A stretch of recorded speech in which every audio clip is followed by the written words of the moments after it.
मित्रांनो, आज मी तुम्हाला जे आसन दाखवणार आहे त्याचं नाव आहे मंडूक आसन. मंडूक आसनचा मुख्य फायदा आहे ज्यांना डायबिटीस आहे त्यांच्यासाठी हे आसन एक रामबाण उपायासारखं आहे. या आसनामुळे आपली शुगर लेवल कंट्रोल मध्ये राहते आणि इन्शुलिनची निर्मिती होते. तर मी आज तुम्हाला खुर्चीवर बसून हे आसन दाखवणार आहे. याचं कारण काय आहे? ज्यांना गुडघ्याचा त्रास आहे, गुडघेदुखीचा त्रास आहे, त्यांना खाली बसून मंडूकासन करण्याचा अभ्यास जमणार नाही.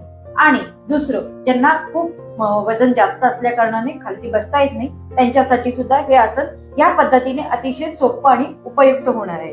तर या पद्धतीने आपण खुर्चीवर बसायचंय आणि थोडस सरळ होऊन दोन्ही हाताच्या मुठी एक्झॅक्टली नाभीजवळ ठेवायच्या आणि श्वास सोडत सावकाश समोरच्या दिशेला वाकायचंय आणि आपलं जे फोरहेड आहे ते ह्या पद्धतीने उशीवर रेस्ट करायचंय.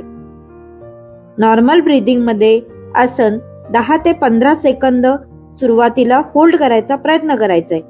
3 ते 4 वेळा याचा अभ्यास करायचा आहे, ते पण रिकाम्या पोटी. श्वास घेत सावकाश वर यायचा. मित्रांनो, याचा डिटेल व्हिडिओ मी YouTube वर शेअर केला आहे. कमेंट सेक्शन मध्ये त्याची लिंक दिलेली आहे. प्लीज जाऊन तुम्ही तो व्हिडिओ बघा.